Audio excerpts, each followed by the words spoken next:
कहानी का नाम है द सर्चर, खामोशी की आवाज़।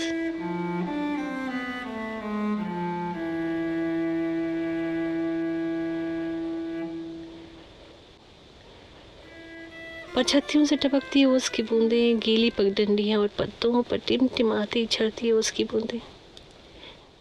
हाँ, जब स्कूल से लौटते थे तब ऐसा लगता था मानो अभी भी सुबह हो।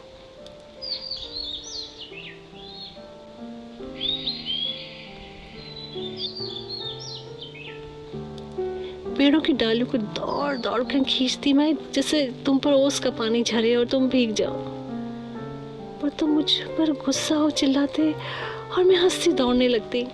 तुम्हें चिंता होती थी कि कहीं मैं गिर ना जाऊं और तुम पीछे से चिल्लाते, ओ माधु भाग मत, सिपल जाएगी।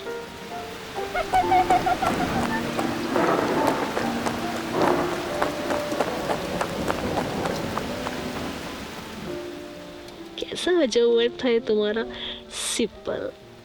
स्लीपर फिसलने को जोड़कर बनाया हुआ। पर तुमको तो बारिश अच्छी लगती है और सर्दियाँ तो मानो तुम्हारे लिए खुशियों का फेस्टिवल हो, है ना? हाँ, पर अब ना बारिश अच्छी लगती है ना सर्दियाँ। क्यों? अभी इतनी बूढ़ी नहीं हुई हो, बस 85 की तो हो। तुम एक माइक क्यों नहीं ले लेते हो, हाँ? और सारी दुनिया को सुनाते, सुनो सुनो ये लड़की 50 साल की हो गई है। मधु की बात सुनकर तपन हंस पड़ा।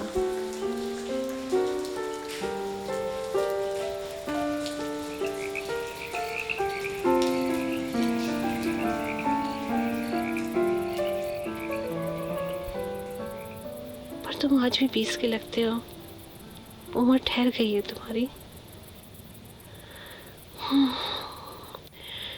सब कुछ ही तो ठहर गया है मेरे लिए मधु।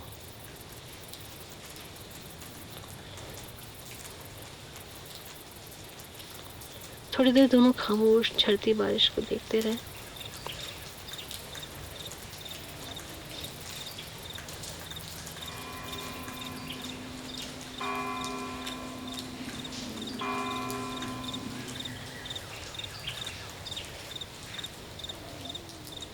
कोई झिंगुर था जो कहीं दुबका हुआ बोल रहा था।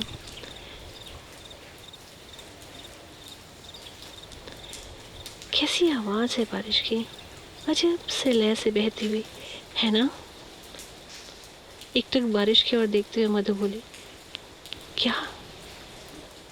तपन का ध्यान जाने कहाँ था आज। बारिश की आवाज भाई। मधु फिर से बोली, नहीं, हाँ हाँ हाँ हाँ। तपन का ध्यान वापस आया। उसमें खामोशी की आवाज भी मिली होती है। मधु एकटक अंधेरे में देखती हुई बोली, कैसे? तपन ने मधु की तरफ देखा। जब बारिश रुकती है तब एक अजीब सी खामोशी छा जाती है ना? बस वही खामोशी की आवाज़ है। मधु ने पलट कर तपन को देख कहा, ओह, तो फिर उसके बाद जो मेंढकों और झींगुरों की आवाज़ फैलती है तो वो खामोशी के साथ ऑर्केस्ट्रा होता है ना? तपन हंसता बोला। थोड़ी देर खामोशी रही।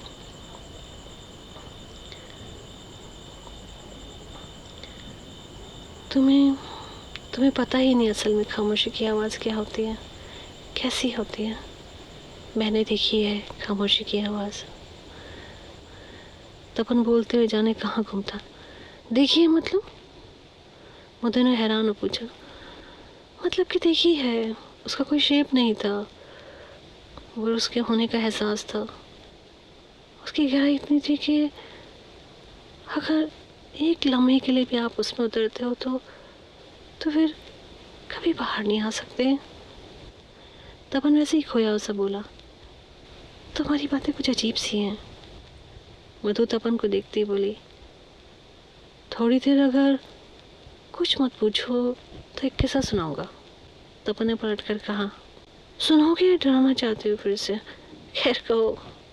मधु हंसती बोली, खामोशी जब फैलती है तब उसकी आवाज़ और गहरी और साफ सुनाई देती है। हमारे अंदर इतना शोर होता है कि हम उसे सुन नहीं पाते हैं, पर मेरे अंदर बाहर सब जगह खामोशी ही खामोशी है।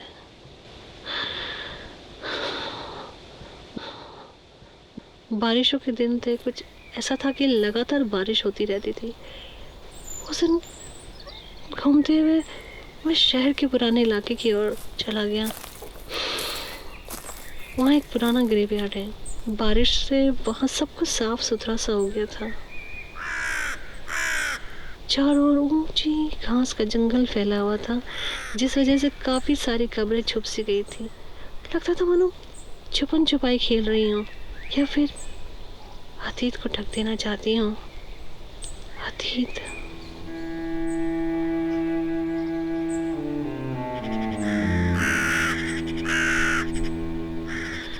एक ऐसा अतीत जिसकी तारीख वहाँ के पत्थरों पर लिखी हुई थी।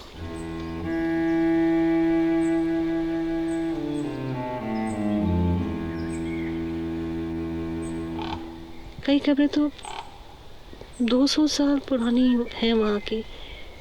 बस फैली खामोशी को एकटक देख रहा था कि तभी किसी ने पीछे से कहा, आप जर्नलिस्ट हैं क्या? वहाँ का केयर टेकर था। नहीं, ऐसे ही घूमने निकल आया। ऐसी जगह पर?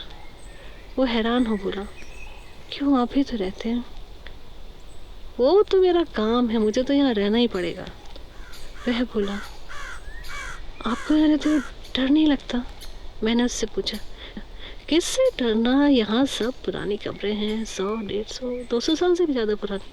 ऐसा कुछ नहीं है यहाँ, सब मन का वहम है। फिर वैसे ही बोला, आप कहाँ के रहने वाले हैं?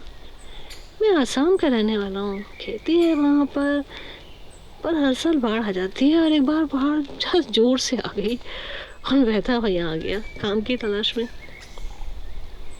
मैं कहते हुए हंस पड़ा, फिर भी यहाँ अकेले रहना? हाँ, पिताजी ने बताया था। कैसे जाने जिससे आप बात कर रहे हैं वो सच है, छलावा, या फिर आपके मन का वहम। वो कहते कहते बेंच पर बैठ गया। कैसे? मैं भी उसके सामने बैठ गया। पिताजी ने बताया था कि ऐसी चीज़ों को एक तो भूख प्यास नहीं लगती, उनकी पलकें नहीं झपकती हैं, और अगर आप उनको गौर से देखो, उनकी आंखों की पुतलियों में आपको अपनी परछाई नहीं दिखेगी। बस ये सब पता नहीं कितनी सारी बात है, अब क्या बताऊँ मैं।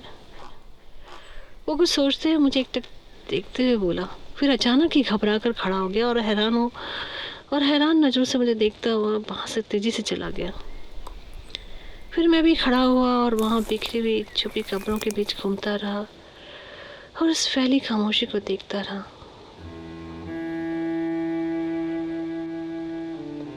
तुमने उसे भी डरा दिया ना? मधु तपन को एकटक देखती बोली। नहीं, वो खुद ही डर गया। तपन भी मधु को एकटक देख रहा था। थोड़ी देर फिर वैसी ही खामोशी रही।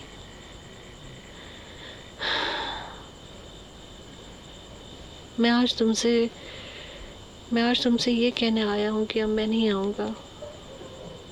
लाइफ बहुत सुंदर है मधु, आगे बढ़ जाओ।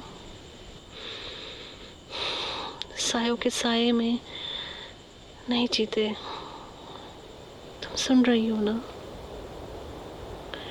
मधु कुछ नहीं बोली, बस एकटक तपन को देखती रही। तपन धीरे से मुस्कुराया और मधु ने अपनी आंखें बंद कर ली। मधु, मधु।